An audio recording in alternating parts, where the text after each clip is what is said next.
Hello students, today we are going to study chapter 14 North America. Chapter 14 North America. आज हम north America के बारे में पढ़ेंगे. At present, North America is very prosperous and a very highly industrialized continent of the world. North America जो है आज सबसे ज़्यादा मतलब समृद्धशाली और इंडस्ट्री के हिसाब से बहुत ही हाईली डेवलप्ड कह सकते हैं कि हम कॉन्टिनेंट है. It is developed continent. It has economic links with the most of the other countries in the world. और इसके जो लिंक जो है विश्व के जो दूसरे डेवलप्ड कंट्रीज उसके साथ इसके इकोनॉमिक जो लिंक्स हैं, आर्थिक इसके जो लिंक है इसकी. It is advance continent in industries because it's. अब ये एडवांस कॉन्टिनेंट वर्ल्ड में क्योंकि इसके जो नेचुरल जो इसके जो रिसोर्सेज है बहुत ही क्या है, वास्ट है, बहुत फैले हुए हैं इसके रिसोर्सेज. और टेक्नोलॉजी के हिसाब से ये भी बहुत डेवलप्ड है. ये इसके अंदर हम पहले बात करें तो नेचुरल रिसोर्सेज की बात करें. If you talk about natural resources वो होते हैं जो हमें प्रकृति से प्राप्त होते हैं. नेचुरल जो चीज़ें जो होती है जो हमको प्रकृति से प्राप्त होती हैं. लेकिन उन चीज़ों को जब मानव अपनी स्किल से, अपनी बुद्धि से है ना उसको अपना यूज करता है, है ना उसके परिश्रम से जो उसका उपयोग करता है उसको हम नेचुरल रिसोर्सेज कहते हैं. कौन सा रिसोर्सेज कहते हैं? नेचुरल रिसोर्सेज कहते हैं. फिर आता है इकोनॉमिक स्ट्रक्चर. अगर इकोनॉमिक स्ट्रक्चर की बात करें, the things which in their original forms are in change forms provide benefits. अगर वे चीजें जो अपने ओरिजिनल रूप में या अपने चेंज रूप में अगर जो बेनिफिट्स प्रदान करती, जो बेनिफिट्स देती हैं, तो वो क्या कहलाता है? इकोनॉमिक स्ट्रक्चर कहलाता है. क्या कहलाता है? इकोनॉमिक स्ट्रक्चर कहलाता है. यहां पर क्या फर्टाइल लैंड है, एक तो ग्रास लैंड, बहुत एक्सटेंसिव ग्रास लैंड है, फर्टाइल लैंड से उपजाऊ जमीन है यहां पर. इसके अलावा यहां पर फॉरेस्ट के जो ब्रॉड बेल्ट से है ना, बहुत यहाँ पर फॉरेस्ट है, यहाँ पर जंगल है, जंगल के जो क्षेत्र हैं वो. इसके अलावा वैल्यूएबल जो नेचुरल रिसोर्सेज जो होते हैं वो सभी यहाँ पर होते हैं. इसके कारण क्या होता है, नॉर्थ अमेरिका में ये चीज़ें सभी होती हैं. और यूएसए और कनाडा इस कॉन्टिनेंट के देश हैं. कौन कौन है? यूएसए और Canada.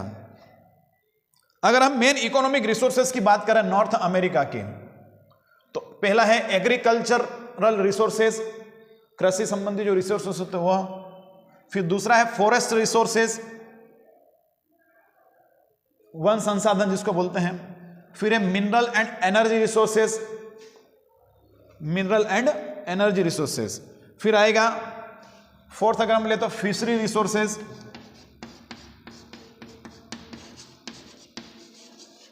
Fishery resources.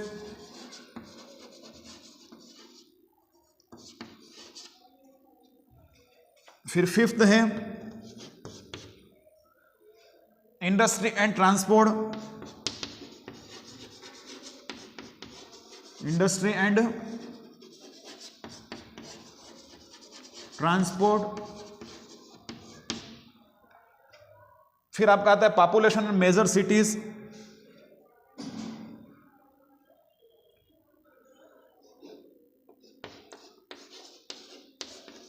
Population and major cities.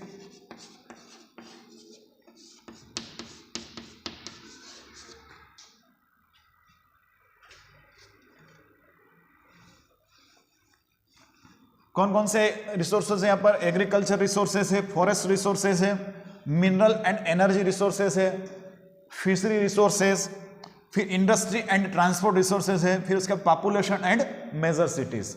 ये सभी क्या है? इकोनॉमिक रिसोर्सेज है नॉर्थ अमेरिका के. एग्रीकल्चर रिसोर्सेज की अगर हम बात करें, agriculture resources north America full of agriculture resources. North America जो है वहां पर एग्रीकल्चर रिसोर्सेज बहुत सारे हैं. नॉर्थ अमेरिका एग्रीकल्चर रिसोर्सेज से भरपूर है. ऐसा क्यों? It is mainly because the continent is vast and possesses very fertile planes. ऐसा क्योंकि एक तो यहाँ पर क्या है, जो जमीन है यहाँ की कैसी है? उपजाऊ जमीन है. कैसी जमीन है? एंड सुटेबल क्लाइमेट, उसका क्लाइमेट कैसा? सुटेबल है. And sufficient water is available, और यहाँ पर पानी भी है वो पर्याप्त मात्रा में है। क्लाइमेट अच्छा है यहाँ का, पानी पर्याप्त मात्रा में अवेलेबल है यहाँ पर, है ना, फर्टाइल प्लेन्स है यहाँ पर, इसके कारण जो एग्रीकल्चर रिसोर्सेज है यहाँ पर बहुत है। 2 प्रकार की क्रॉप्स होती हैं, फूड क्रॉप्स, है ना, फूड ग्रेन्स और कैश क्रॉप्स। फूड ग्रेन्स में कौन कौन से हैं? व्हेट यानी कि गेहूं, राइस, चावल, मेज, बार्ले, मेज मतलब मक्का, बार्ले मतलब ज्वार।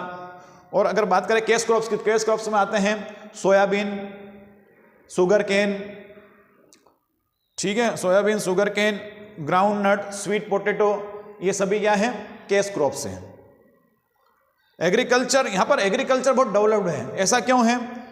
अमेरिका में क्योंकि फील्ड जो होते हैं, बड़ा बड़ा मैदान होते हैं यहाँ पर, जो खेत जो होते हैं बड़ा बड़ा आकार के होते हैं, उनका आकार बड़ा बहुत होता है। Big machines are use for farming, और फार्मिंग के लिए बड़ी बड़ी मशीनों का उपयोग किया जाता है। इसके अलावा new scientific technique used for farming, और फार्मिंग के लिए, खेती के लिए नई नई साइंटिफिक यानी वैज्ञानिक तकनीकों का उपयोग किया जाता है। इसके कारण यहाँ पर क्या है? एग्रीकल्चर के यहाँ पर डेवलप्ड है। तो इस प्रकार से नॉर्थ अमेरिका में अपना पहला जो पार्ट पढ़ा है, पहला जो पार्ट है, बाद के पार्ट्स में अब इन सभी आगे हम एक एक करके पढ़ते जाएंगे। एग्रीकल्चर रिसोर्सेज हो गया, forest resources, mineral energy resources, fishery resources, industry and transport resources, population and major cities, इन सभी का हम आगे अध्ययन करते जाएंगे। बहुत बहुत धन्यवाद।